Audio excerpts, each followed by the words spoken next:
ಇವತ್ತು ನೋಡ್ಬೋದು ಸಾಲು ಸಾಲು ರಜೆ ಇರೋದ್ರಿಂದ ಕ್ರಿಸ್ಮಸ್ಗೆ ತ್ರಿಮೂರ್ತಿಗಳು ಬಂಪರ್ ಗಿಫ್ಟನ್ನು ಕೊಟ್ಟಿರುವಂಥದ್ದು. ಸೊ 45 ಚಿತ್ರದ ಅಬ್ಬರ ರಾಜ್ಯಾದ್ಯಂತ ಸಂಭ್ರಮ ಮುಗಿಲು ಮುಟ್ಟಿದೆ. ಸೊ 45 ಚಿತ್ರದ ನಾಯಕರು, ಯಾಕಂತ ಹೇಳಿದ್ರೆ ತೆರೆ ಹಿಂದಿನ ನಾಯಕರು ಇವರೇ ರಿಯಲ್ ಹೀರೋ ಅಂತ ಹೇಳ್ಬೋದು. Sir Ramesh Reddy sir, 45 cinema ಹಬ್ಬ ಇವತ್ತು ಹಬ್ಬರ ಜೋರಾಗಿದೆ. ತುಂಬ ಖುಷಿ ಆಗ್ತಾ ಇದೆ ಎಲ್ಲ ನೋಡ್ತಾ ಇದ್ರೆ, ಇದರ ಫ್ಯಾನ್ಸು ಇವರೆಲ್ಲ ಈ ಥರ ಸೆಲೆಬ್ರೇಷನ್ ಮಾಡೋದು ಹಬ್ಬರ ಅಂತೂ ತುಂಬ ಚೆನ್ನಾಗಿದೆ. ತುಂಬ ನೋಡ್ತಾ ಇದ್ರೆ ಖುಷಿ ಆಗ್ತಾ ಇದೆಯಪ್ಪ. ಯಾವುದೇ ನಿರ್ಮಾಪಕನಿಗಾಗಲಿ ಸಿನಿಮಾ ಎನ್ನುವಂಥದ್ದು ಒಂದು ಮಗು ರೀತಿ ಬೆಳೆಸೋದು, ಅದನ್ನು ಆರೈಕೆ ಪಾಲನೆ ಪೋಷಣೆ ಮಾಡುವಂಥದ್ದು. ಸೊ ಇವತ್ತು ನಿಮ್ಮ ಸಿನಿಮಾ ಅಂದರೆ ಮಗ ಎತ್ತರಕ್ಕೆ ಬೆಳೆದು ನಿಂತು ಇವತ್ತು ಜನ ನೋಡ್ತಾ ಇದ್ದಾರೆ ಸಿನಿಮಾ, ಎಷ್ಟು ಖುಷಿ ಇದೆ?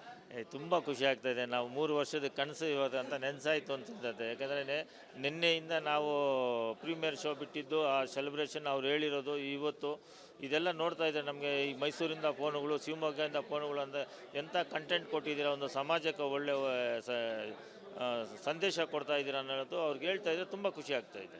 ಯಾವುದೇ ಸಿನಿಮಾ ಆಗಲಿ ಒಬ್ಬ ನಟ ಕಂಡ್ರೆ ಸಾಕು ಹಬ್ಬ ಮಾಡ್ತಾರೆ. ಆದರೆ ಇಲ್ಲಿ ತ್ರಿಮೂರ್ತಿಗಳು ಲೆಜೆಂಡ್ ನಟರುಗಳು ಒಟ್ಟಿಗೆ ಸೇರಿಸ್ಬಿಟ್ಟು ಸಿನಿಮಾ ಮಾಡಿದ್ದೀರಾ. ಅದರಲ್ಲೂ VFX GFX ಯಾರೂ ಕೂಡ ಮಾಡಿಲ್ಲ. ಆ ರೀತಿಯ ಒಂದು ಪ್ರಯತ್ನಕ್ಕೆ ಕೈ ಹಾಕಿದ್ದೀರಾ.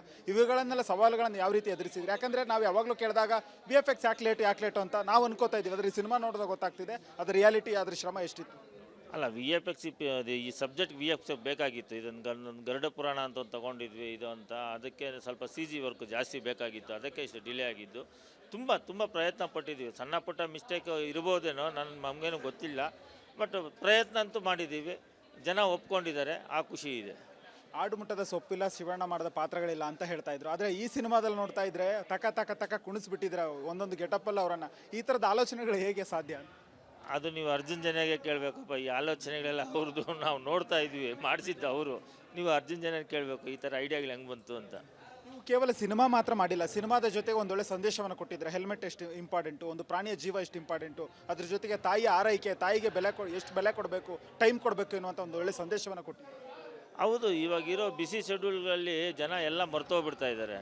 ನಮ್ಮ ವ್ಯಾಲ್ಯೂಗಳೇ ಎಲ್ಲ ಮರ್ತೋಗಿದ್ದಾರೆ. ಆ ವ್ಯಾಲ್ಯೂಗಳು ಎತ್ತಿ ಹಿಡಿಬೇಕು ಅಂತ ಹೇಳ್ಬಿಟ್ಟು, ಅದು ನಮ್ಮ ಇಂಡಿಯನ್ ಸಂಸ್ಕೃತಿ ಅಂತ ಹೇಳ್ತೀವಿ. ಒಂದು ಅಧ್ಯಾಯ ಇದು, ಒಂದು ಯಾವುದೋ ಒಂದು ನಮ್ಮ ಪುರಾಣಗಳಲ್ಲಿ ಒಂದು ಅಧ್ಯಾಯದಲ್ಲಿ ಒಂದು ಎಳೆ ತಗೊಂಡು ನಾವು ಅದು ಮಾಡಿದ್ದೀವಿ. ಜನಗಳಿಗೆ ತಲುಪಿಸ್ಬೇಕು, ಒಳ್ಳೆ ಸಂದೇಶ ಕೊಡಬೇಕು ಅಂತಿದ್ವಿ. ಇವಾಗೆಲ್ಲ ನಾವು ಮಾತಾಡೋದು ತುಂಬ ಈಸಿ ಇರುತ್ತೆ, ನಡ್ಕೊಳ್ಳೋದು ತುಂಬ ಕಷ್ಟ ಇರುತ್ತೆ. ಬೆಳಗ್ಗೆ ಎದ್ದರೆ ಅವರು ಟೆನ್ಷನ್ ಅವ್ರವ್ರು ಇರುತ್ತೆ, ಒಂದು ಹೆಲ್ಮೆಟ್ ಹಾಕ್ಕೊಳ್ಳಲ್ಲ, ಒಂದು ಸಿಗ್ನಲ್ಲು ಅಲ್ಲಿ ಮೊಬೈಲ್ ಇಟ್ಕೊಂಡು ಮಾತಾಡೋದು. ಇದಕ್ಕೆಲ್ಲ ಏನೋ ಒಂದು ಸಂದೇಶ ಕೊಡಬೇಕು, ಏನೋ ಒಂದು ಇದರಲ್ಲಿ ಗರುಡ ಪುರಾಣದಲ್ಲಿ ಒಂದು ಇದು ಕೊಡಬೇಕು ಅಂತ ಹೇಳ್ಬಿಟ್ಟು ಕೊಟ್ಟಿದ್ದೀವಿ. ಒಂದು ಒಳ್ಳೆ ಪ್ರಯತ್ನ ಮಾಡಿದ್ದೀವಿ. ಅದು ನೀವು ನೋಡಿ, ಅದೆಲ್ಲ ಪ್ರೇಕ್ಷಕರು ನೋಡಿ ಅದು ನಮ್ಗೆ ಹೇಳ್ಬೇಕು. ಅದ್ರ ಜೊತೆಗೆ ರಾಜ್ಯಾದ್ಯಂತ ಆಡಿಯನ್ಸ್ ಪ್ರತಿಕ್ರಿಯೆ ಹೇಗಿದೆ ಎಲ್ಲ ಚಿತ್ರಮಂದಿರಗಳಲ್ಲಿ? ಇಲ್ಲ, ತುಂಬ ಚೆನ್ನಾಗಿದೆ. ಫೋನ್ಗಳು ತುಂಬ ಬರ್ತಾ ಇದೆ. ಇನ್ಮೇಲೆ ಅಲ್ವಾ, ಇವಾಗ ಮಾರ್ನಿಂಗ್ ಶೋ ಅಲ್ವಾ, ಇನ್ಮೇಲೆ ನೋಡಬೇಕು. ಅದು ಬೆಳಗ್ಗೆಯಿಂದ ಫೋನ್ಗಳು ಬರ್ತಾ ಇದೆ. ಮೈಸೂರು, ಶಿವಮೊಗ್ಗ ಎಲ್ಲ ಕಡೆಯಿಂದ ಫೋನ್ ಬರ್ತಾ. ಒಳ್ಳೆ ಸಬ್ಜೆಕ್ಟ್ ತೊಗೊಂಡಿದ್ದೀರಾ, ತುಂಬ ಚೆನ್ನಾಗಿದೆ ಸಬ್ಜೆಕ್ಟು. ಇದು ತುಂಬ ಫ್ಯಾಮಿಲಿ ನೋಡೋಂಥ ಸಬ್ಜೆಕ್ಟು, ಚಿಕ್ಕ ಮಕ್ಕಳಿಂದ ಇದೊಂದು ಎಲ್ಲ ಒಳ್ಳೆ ಕಡೆ ಬರ್ತಾ ಇದೆ. ಇನ್ನು ನೋಡ್ತೀವಿ ಅದನ್ನು. ಮೊನ್ನೆ ರಾತ್ರಿಯಿಂದ ಒಂದು ಚರ್ಚೆ ಶುರುವಾಗಿದೆ. ರಮೇಶ್ ರೆಡ್ಡಿ ಅವರು ಸುಳ್ಳು ಹೇಳ್ತಿದ್ದಾರೆ, ಸಿನಿಮಾದಲ್ಲಿ ಇರ್ತಕ್ಕಂಥದ್ದು 3 ನಟರಲ್ಲ 4 ಜನ ಅನ್ನುವಂಥದ್ದು.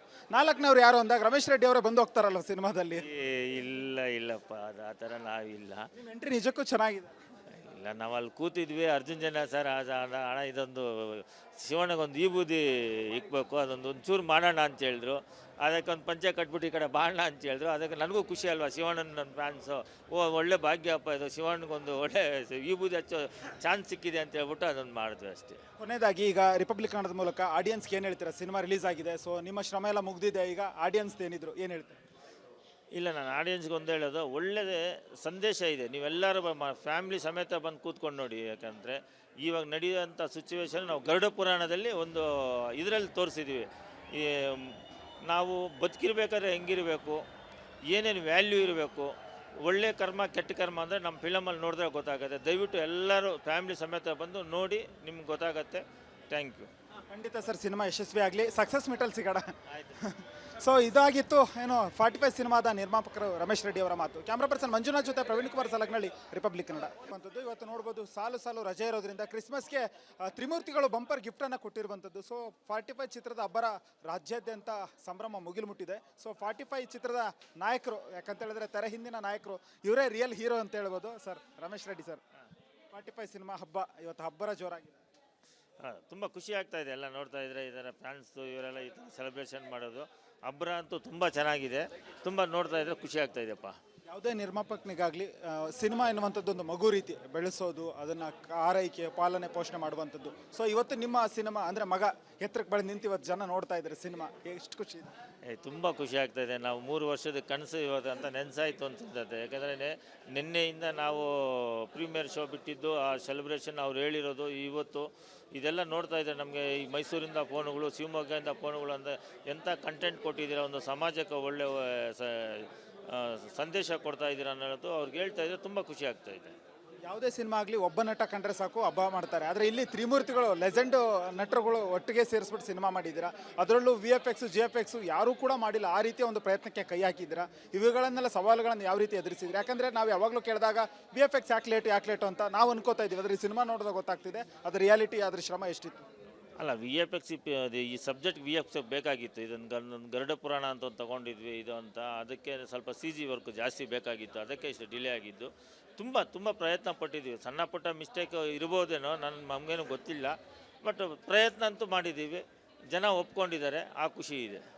ಆಡುಮುಟ್ಟದ ಸೊಪ್ಪಿಲ್ಲ, ಶಿವಣ್ಣ ಮಾಡಿದ ಪಾತ್ರಗಳಿಲ್ಲ ಅಂತ ಹೇಳ್ತಾ ಇದ್ರು. ಆದರೆ ಈ ಸಿನಿಮಾದಲ್ಲಿ ನೋಡ್ತಾ ಇದ್ರೆ ತಕ ಕುಣಿಸ್ಬಿಟ್ಟಿದ್ರೆ ಒಂದೊಂದು ಗೆಟಪ್ಪಲ್ಲಿ ಅವರನ್ನು. ಈ ಥರದ ಆಲೋಚನೆಗಳು ಹೇಗೆ ಸಾಧ್ಯ?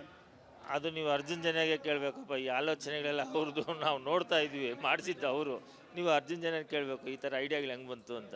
ನೀವು ಕೇವಲ ಸಿನಿಮಾ ಮಾತ್ರ ಮಾಡಿಲ್ಲ, ಸಿನಿಮಾದ ಜೊತೆಗೆ ಒಂದೊಳ್ಳೆ ಸಂದೇಶವನ್ನು ಕೊಟ್ಟಿದ್ರೆ. ಹೆಲ್ಮೆಟ್ ಎಷ್ಟು ಇಂಪಾರ್ಟೆಂಟು, ಒಂದು ಪ್ರಾಣಿಯ ಜೀವ ಎಷ್ಟು ಇಂಪಾರ್ಟೆಂಟು, ಅದ್ರ ಜೊತೆಗೆ ತಾಯಿಯ ಆರೈಕೆ, ತಾಯಿಗೆ ಎಷ್ಟು ಬೆಲೆ ಕೊಡಬೇಕು, ಟೈಮ್ ಕೊಡಬೇಕು ಎನ್ನುವಂಥ ಒಂದು ಒಳ್ಳೆ ಸಂದೇಶವನ್ನು ಕೊಟ್ಟು. ಹೌದು, ಇವಾಗಿರೋ ಬಿಸಿ ಶೆಡ್ಯೂಲ್ಗಳಲ್ಲಿ ಜನ ಎಲ್ಲ ಮರ್ತೋಗ್ಬಿಡ್ತಾ ಇದ್ದಾರೆ. ನಮ್ಮ ವ್ಯಾಲ್ಯೂಗಳೇ ಎಲ್ಲ ಮರ್ತೋಗಿದ್ದಾರೆ. ಆ ವ್ಯಾಲ್ಯೂಗಳು ಎತ್ತಿ ಹಿಡಿಬೇಕು ಅಂತ ಹೇಳ್ಬಿಟ್ಟು ಅದು ನಮ್ಮ ಇಂಡಿಯನ್ ಸಂಸ್ಕೃತಿ ಅಂತ ಹೇಳ್ತೀವಿ. ಒಂದು ಅಧ್ಯಾಯ ಇದು, ಒಂದು ಯಾವುದೋ ಒಂದು ನಮ್ಮ ಪುರಾಣಗಳಲ್ಲಿ ಒಂದು ಅಧ್ಯಾಯದಲ್ಲಿ ಒಂದು ಎಳೆ ತಗೊಂಡು ನಾವು ಅದು ಮಾಡಿದ್ದೀವಿ. ಜನಗಳಿಗೆ ತಲುಪಿಸ್ಬೇಕು, ಒಳ್ಳೆ ಸಂದೇಶ ಕೊಡಬೇಕು ಅಂತಿರ್ತೀವಿ. ಇವಾಗೆಲ್ಲ ನಾವು ಮಾತಾಡೋದು ತುಂಬ ಈಸಿ ಇರುತ್ತೆ, ನಡ್ಕೊಳ್ಳೋದು ತುಂಬ ಕಷ್ಟ ಇರುತ್ತೆ. ಬೆಳಗ್ಗೆ ಎದ್ದರೆ ಅವರು ಟೆನ್ಷನ್ ಅವ್ರವ್ರು ಇರುತ್ತೆ, ಒಂದು ಹೆಲ್ಮೆಟ್ ಹಾಕ್ಕೊಳ್ಳಲ್ಲ, ಒಂದು ಸಿಗ್ನಲ್ಲು ಅಲ್ಲಿ ಮೊಬೈಲ್ ಇಟ್ಕೊಂಡು ಮಾತಾಡೋದು. ಇದಕ್ಕೆಲ್ಲ ಏನೋ ಒಂದು ಸಂದೇಶ ಕೊಡಬೇಕು, ಏನೋ ಒಂದು ಇದರಲ್ಲಿ ಗರುಡ ಪುರಾಣದಲ್ಲಿ ಒಂದು ಇದು ಕೊಡಬೇಕು ಅಂತ ಹೇಳ್ಬಿಟ್ಟು ಕೊಟ್ಟಿದ್ದೀವಿ. ಒಂದು ಒಳ್ಳೆ ಪ್ರಯತ್ನ ಮಾಡಿದ್ದೀವಿ. ಅದು ನೀವು ನೋಡಿ, ಅದೆಲ್ಲ ಪ್ರೇಕ್ಷಕರು ನೋಡಿ ಅದು ನಮ್ಗೆ ಹೇಳ್ಬೇಕು. ಇದ್ರ ಜೊತೆಗೆ ರಾಜ್ಯಾದ್ಯಂತ ಆಡಿಯನ್ಸ್ ಪ್ರತಿಕ್ರಿಯೆ ಹೇಗಿದೆ ಎಲ್ಲ ಚಿತ್ರಮಂದಿರಗಳಲ್ಲಿ? ಇಲ್ಲ, ತುಂಬ ಚೆನ್ನಾಗಿದೆ. ಫೋನ್ಗಳು ತುಂಬ ಬರ್ತಾ ಇದೆ. ಇನ್ಮೇಲೆ ಅಲ್ವಾ, ಇವಾಗ ಮಾರ್ನಿಂಗ್ ಶೋ ಅಲ್ವಾ, ಇನ್ಮೇಲೆ ನೋಡಬೇಕು. ಅದು ಬೆಳಗ್ಗೆಯಿಂದ ಫೋನ್ಗಳು ಬರ್ತಾ ಇದೆ. ಮೈಸೂರು, ಶಿವಮೊಗ್ಗ ಎಲ್ಲ ಕಡೆಯಿಂದ ಫೋನ್ ಬರ್ತಾ. ಒಳ್ಳೆ ಸಬ್ಜೆಕ್ಟ್ ತೊಗೊಂಡಿದ್ದೀರಾ, ತುಂಬ ಚೆನ್ನಾಗಿದೆ ಸಬ್ಜೆಕ್ಟು. ಇದು ತುಂಬ ಫ್ಯಾಮಿಲಿ ನೋಡೋಂಥ ಸಬ್ಜೆಕ್ಟು, ಚಿಕ್ಕ ಮಕ್ಕಳಿಂದ ಇದೊಂದು ಎಲ್ಲ ಒಳ್ಳೆ ಕಡೆ ಬರ್ತಾ ಇದೆ. ಇನ್ನು ನೋಡ್ತೀವಿ ಅದನ್ನು. ಮೊನ್ನೆ ರಾತ್ರಿಯಿಂದ ಒಂದು ಚರ್ಚೆ ಶುರುವಾಗಿದೆ. ರಮೇಶ್ ರೆಡ್ಡಿ ಅವರು ಸುಳ್ಳು ಹೇಳ್ತಿದ್ದಾರೆ. ಸಿನಿಮಾದಲ್ಲಿ ಇರ್ತಕ್ಕಂಥದ್ದು 3 ನಟರಲ್ಲ 4 ಜನ ಅನ್ನುವಂಥದ್ದು. 4ನವ್ರು ಯಾರು ಅಂದಾಗ ರಮೇಶ್ ರೆಡ್ಡಿ ಅವರೇ ಬಂದು ಹೋಗ್ತಾರಲ್ಲ ಸಿನಿಮಾದಲ್ಲಿ. ಇಲ್ಲಪ್ಪ, ಅದು ಆ ಥರ ನಾವಿಲ್ಲ. ನಿಮ್ಮ ಎಂಟ್ರಿ ನಿಜಕ್ಕೂ ಚೆನ್ನಾಗಿದೆ. ಇಲ್ಲ, ನಾವು ಅಲ್ಲಿ ಕೂತಿದ್ವಿ. ಅರ್ಜುನ್ ಜನ ಸರ್ ಹಣ ಇದೊಂದು ಶಿವಣ್ಣಗೊಂದು ಈ ಬೂದಿ ಇಕ್ಬೇಕು, ಒಂಚೂರು ಮಾಡೋಣ ಅಂತ ಹೇಳಿದ್ರು. ಅದಕ್ಕೆ ಒಂದು ಪಂಚೆ ಕಟ್ಬಿಟ್ಟು ಈ ಕಡೆ ಬಾಣ ಅಂತ ಹೇಳಿದ್ರು. ಅದಕ್ಕೆ ನನಗೂ ಖುಷಿ ಅಲ್ವಾ, ಶಿವಣ್ಣನ ನನ್ನ ಫ್ಯಾನ್ಸು. ಒಳ್ಳೆ ಭಾಗ್ಯಪ್ಪ ಇದು, ಶಿವಣ್ಣಗೊಂದು ಒಳ್ಳೆ ಈ ಬೂದಿ ಹಚ್ಚೋ ಚಾನ್ಸ್ ಸಿಕ್ಕಿದೆ ಅಂತ ಹೇಳ್ಬಿಟ್ಟು ಅದೊಂದು ಮಾಡಿದ್ವಿ ಅಷ್ಟೇ. ಕೊನೆಯದಾಗಿ ಈಗ ರಿಪಬ್ಲಿಕ್ ಕನ್ನಡದ ಮೂಲಕ ಆಡಿಯನ್ಸ್ಗೆ ಏನು ಹೇಳ್ತೀರಾ? ಸಿನಿಮಾ ರಿಲೀಸ್ ಆಗಿದೆ, ಸೊ ನಿಮ್ಮ ಶ್ರಮ ಎಲ್ಲ ಮುಗ್ದಿದೆ. ಈಗ ಆಡಿಯನ್ಸ್ ಏನಿದ್ರು ಏನು ಹೇಳ್ತಾರೆ? ಇಲ್ಲ, ನಾನು ಆಡಿಯನ್ಸ್ಗೆ ಒಂದು ಹೇಳೋದು, ಒಳ್ಳೆಯದೇ ಸಂದೇಶ ಇದೆ. ನೀವೆಲ್ಲರೂ ಫ್ಯಾಮಿಲಿ ಸಮೇತ ಬಂದು ಕೂತ್ಕೊಂಡು ನೋಡಿ. ಯಾಕಂದರೆ ಇವಾಗ ನಡೆಯುವಂಥ ಸಿಚುವೇಶನ್ ನಾವು ಗರುಡ ಪುರಾಣದಲ್ಲಿ ಒಂದು ಇದರಲ್ಲಿ ತೋರಿಸಿದ್ದೀವಿ. ಈ ನಾವು ಬದುಕಿರ್ಬೇಕಾದ್ರೆ ಹೆಂಗಿರಬೇಕು, ಏನೇನು ವ್ಯಾಲ್ಯೂ ಇರಬೇಕು, ಒಳ್ಳೆ ಕರ್ಮ ಕೆಟ್ಟ ಕರ್ಮ ಅಂದರೆ ನಮ್ಮ ಫಿಲಮಲ್ಲಿ ನೋಡಿದ್ರೆ ಗೊತ್ತಾಗುತ್ತೆ. ದಯವಿಟ್ಟು ಎಲ್ಲರೂ ಫ್ಯಾಮಿಲಿ ಸಮೇತ ಬಂದು ನೋಡಿ, ನಿಮ್ಗೆ ಗೊತ್ತಾಗತ್ತೆ. Thank you. ಖಂಡಿತ ಸರ್, ಸಿನಿಮಾ ಯಶಸ್ವಿ ಆಗಲಿ, ಸಕ್ಸಸ್ ಮೀಟಲ್ಲಿ ಸಿಗೋಣ. ಸೊ ಇದಾಗಿತ್ತು 45 ಸಿನಿಮಾದ ನಿರ್ಮಾಪಕರು ರಮೇಶ್ ರೆಡ್ಡಿ ಅವರ ಮಾತು. ಕ್ಯಾಮ್ರಾ ಪರ್ಸನ್ ಮಂಜುನಾಥ್ ಜೊತೆ ಪ್ರವೀಣ್ ಕುಮಾರ್ ಸಲಗ್ನಳ್ಳಿ, ರಿಪಬ್ಲಿಕ್ ಕನ್ನಡ.